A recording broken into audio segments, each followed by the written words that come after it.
Bonjour à toutes et à tous, j'espère que vous allez bien. Bienvenue sur les Chroniques de l'Histoire. Nous sommes en chemin sur l'histoire d'Angleterre à la cour des Tudors de 1485 à 1603. Nous parlons aussi très régulièrement de l'histoire de France et de l'histoire de l'Écosse, qui sont deux pays intimement imbriqués dans l'histoire d'Angleterre. Aujourd'hui, nous sommes le 14 septembre 1540 et nous allons parler de la mort d'un homme qui fut important sous le règne d'Henri VIII. Il s'agit de William Kingston. Est-ce que ce nom vous dit quelque chose? Nous en avons beaucoup parlé lorsque je vous ai proposé ma chronique vidéo sur la chute d'Anne Boleyn du 1er au 19 mai dernier. Je vous invite à revenir sous cette vidéo, à cliquer sur toutes les vidéos et vous allez retrouver l'histoire de la chute d'Anne Boleyn du 1er au 19 mai. Anne Boleyn, la deuxième épouse d'Henri VIII, a été décapitée à la Tour de Londres le 19 mai 1536. Alors William Kingston était donc le connétable de la Tour de Londres lorsque Anne Boleyn a été emprisonnée, mais il fut aussi un chevalier de l'ordre de la Jarretière, qui était un ordre prestigieux en Angleterre. Il était contrôleur de la maison du roi et il est décédé à Penswick dans le comté de Gloucester en Angleterre, d'où il était issu. C'est en 1524 qu'il a été nommé connétable de la Tour de Londres, donc c'était le responsable de cette forteresse de la Tour de Londres, et une partie des lettres qu'il avait échangées à l'époque avec Thomas Cromwell, le premier ministre d'Henri VIII, sont parvenues jusqu'à nous. Alors Thomas Cromwell, rappelons-le, ce premier ministre d'Henri VIII, a succédé à Thomas Wolsey et à Thomas More, qui ont été très proches d'Henri VIII, et lui-même a organisé en fait la chute d'Anne Boleyn. On rappelle un petit peu le contexte.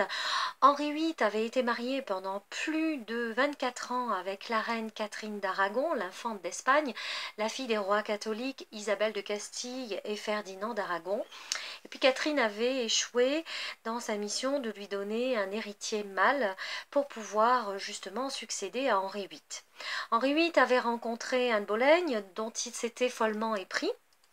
Et dès 1527, eh bien, il avait souhaité l'épouser et divorcer de Catherine d'Aragon. Seulement voilà, son projet n'a pas pu être mis à exécution. Le pape a refusé en fait de donner la validation pour l'annulation de ce mariage qui était tout à fait valide. Et puis le pape ne voulait pas non plus se positionner contre l'empereur Charles Quint, qui était vraiment un des personnages extrêmement importants en Europe à ce moment-là.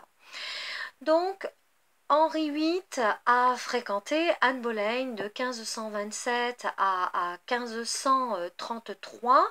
En 1533, l'archevêque de Canterbury, Thomas Cranmer, a annoncé l'annulation du mariage de Catherine d'Aragon et d'Henri VIII.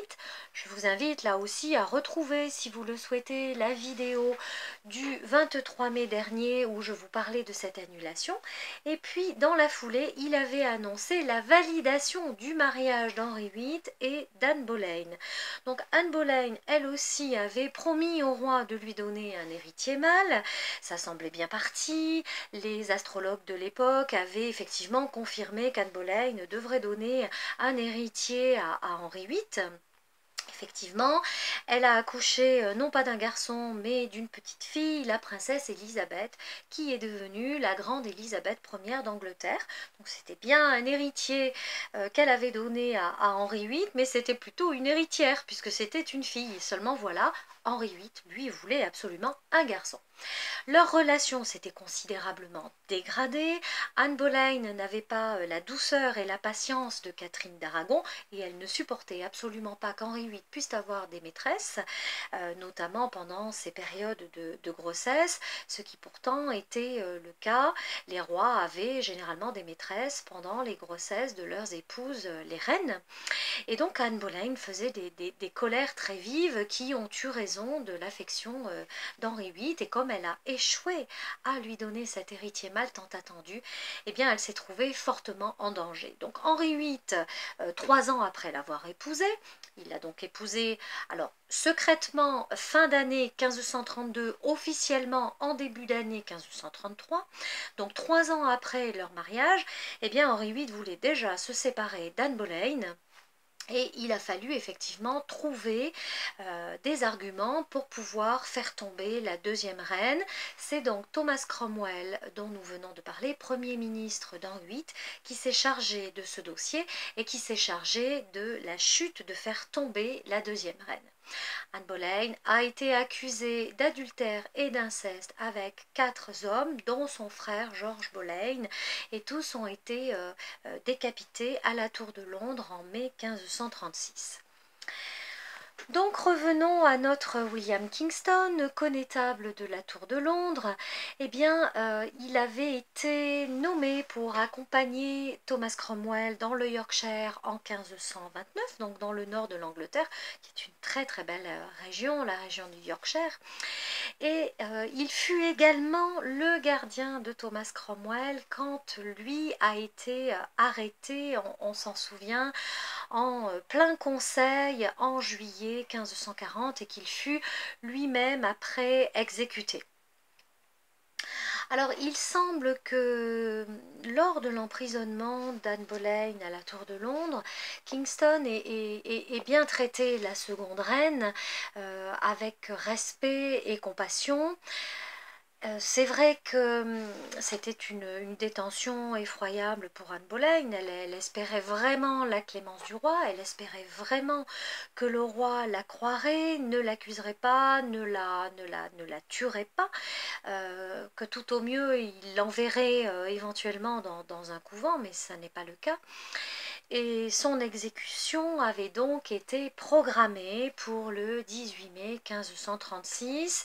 Là aussi, j'ai réalisé le 18 mai une vidéo qui explique qu'en réalité, eh bien, Anne Boleyn n'a pas été exécutée le 18 mai 1536, mais seulement le lendemain, parce que le bourreau français qui venait de Calais avait eu du retard. Et donc elle s'était vraiment préparée à mourir à ce moment-là et elle a été déçue d'apprendre qu'elle ne mourrait pas le 18. Elle avait passé la nuit en prière, la nuit du 17 au 18 en prière, vraiment se préparant à mourir. Elle s'était confessée à plusieurs reprises, elle avait toujours prêché son innocence.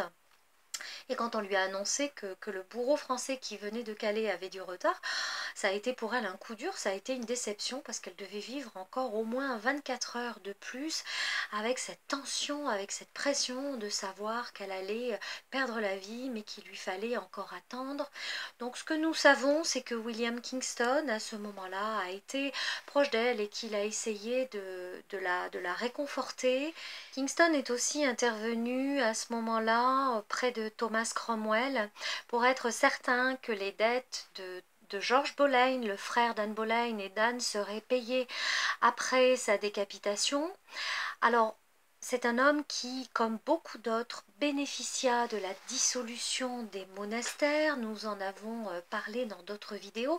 Cette dissolution des monastères en Angleterre qui a été souhaitée par Henri VIII et par Cromwell, ce qui a rapporté beaucoup d'argent à la couronne et qui a permis à Henri VIII de donner des possessions à des hommes de la noblesse qui étaient vraiment proches de lui, de la noblesse ou pas, puisque William Kingston lui-même, connétable de la Tour de Londres, a bénéficié en fait de cette dissolution et il a obtenu les possessions de l'abbaye de Floxley dans le comté de Gloucester, donc d'où il était originaire.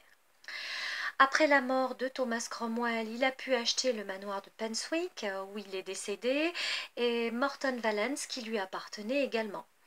Mais en fait, Kingston n'a pas eu le temps d'en profiter parce qu'on le comprend, effectivement, Cromwell a été décapité en juillet 1540 et lui-même est décédé le 14 septembre 1540. Voilà pour la chronique d'aujourd'hui, je vous remercie une nouvelle fois de l'avoir écoutée et puis je vous dis à demain pour un prochain rendez-vous.